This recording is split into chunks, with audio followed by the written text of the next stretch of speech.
30 Sweetest and most touching things Princes William and Harry have said about their mother. It's been nearly 20 years since Princess Diana's tragic death, and the anniversary has brought a renewed interest in her extraordinary, and sometimes scandalous, life as a royal.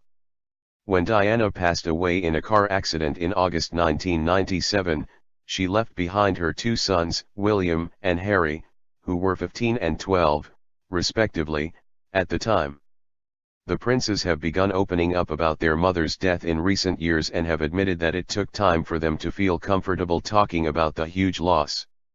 William told a young boy at a charity event that he was very angry about Diana's death and found it very difficult to talk about. In addition to speaking about their mother in interviews, William and Harry have taken on a number of her charities and both consider her legacy as one of the driving forces behind their philanthropic efforts. Recently, William bonded with young children who have lost their own parents, telling a little girl, "I lost my mummy when I was young, too. It's very important to talk about it." He and Harry are also erecting a memorial statue in the public gardens of Kensington Palace this year to commemorate her death and her positive impact in the UK and around the world.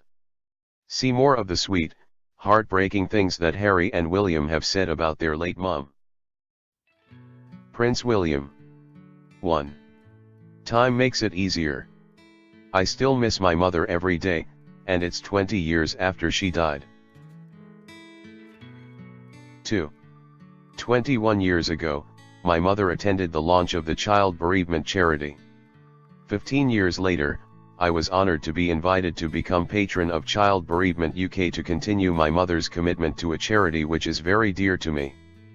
What my mother recognized back then, and what I understand now, is that grief is the most painful experience that any child or parent can endure. 3. I never realized quite how much of an impact she had. I applaud her for all her dedication and drive, and I think the infectious enthusiasm and all the energy she had really rubbed off on me for causes such as AIDS research in Africa. 4. Initially, there is a sense of profound shock and disbelief that this could ever happen to you. Real grief often does not hit home until much later. For many it is a grief never entirely lost. Life is altered as you know it, and not a day goes past without you thinking about the one you have lost.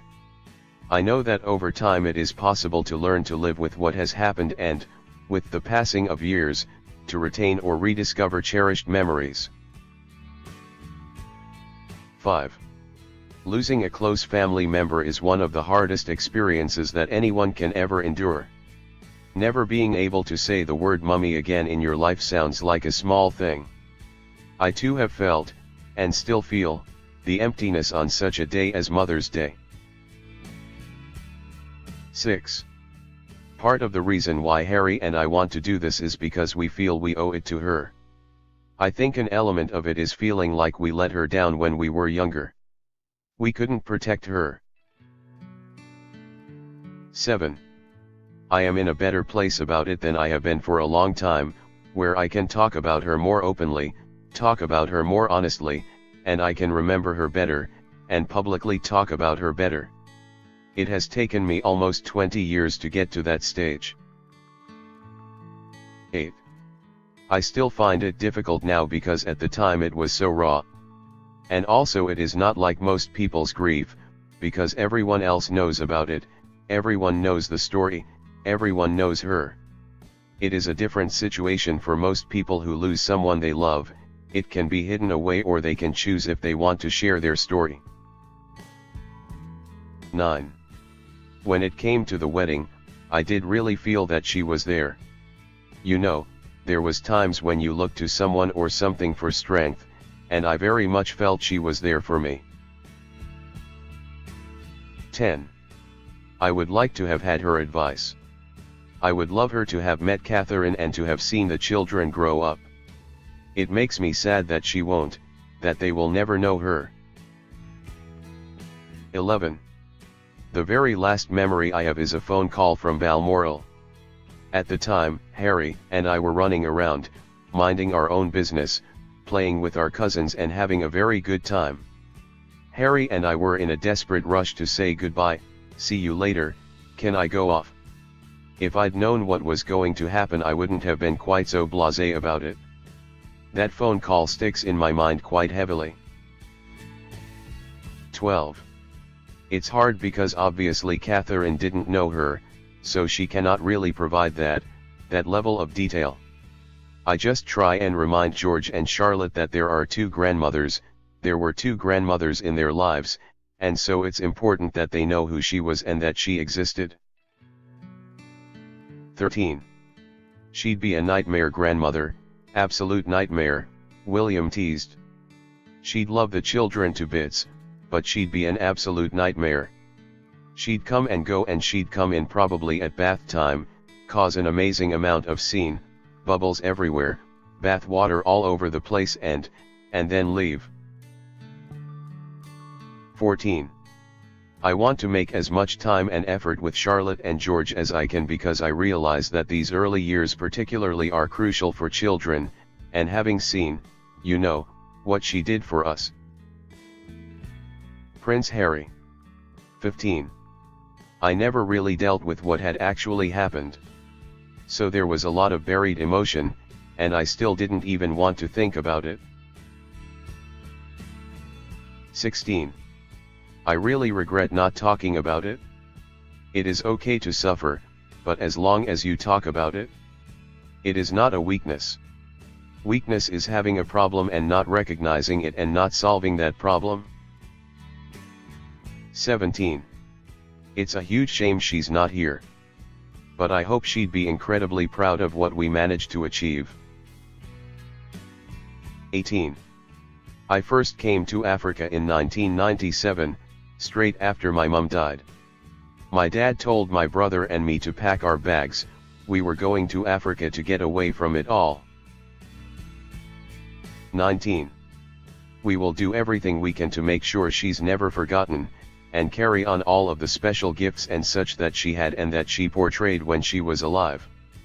I hope that a lot of my mother's talents are shown in the work that I do. 20. I hope she's looking down at our family with tears in her eyes, being incredibly proud of what we've established. I'm sure she's longing for me to have kids so she can be a grandmother again.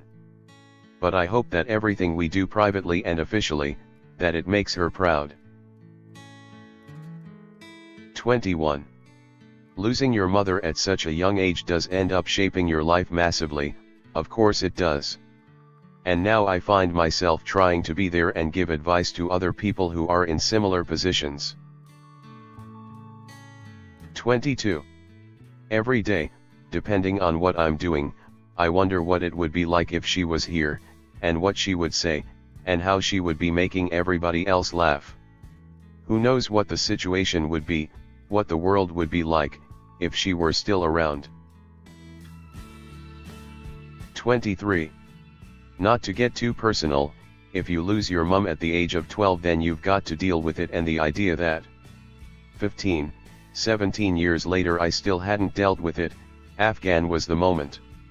I was like, right, deal with it. 24. My mother had just died, and I had to walk a long way behind her coffin, surrounded by thousands of people watching me while millions more did on television. I don't think any child should be asked to do that, under any circumstances. I don't think it would happen today. 25.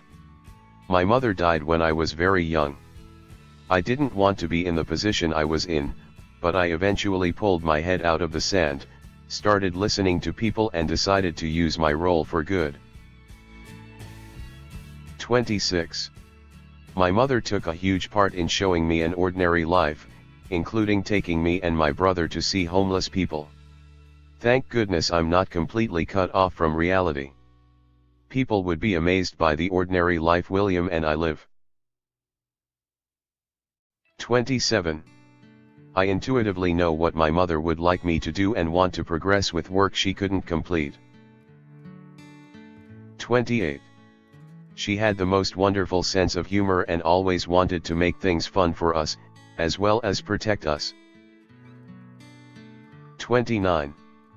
I think it's never going to be easy for the two of us to talk about our mother, but 20 years on seems like a good time to remind people of the difference that she made not just to the royal family, but also to the world.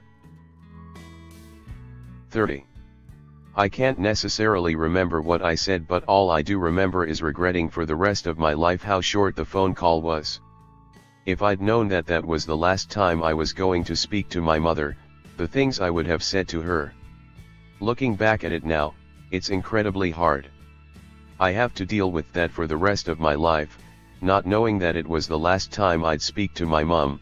How differently that conversation would have panned out if I'd had even the slightest inkling that her life was going to be taken that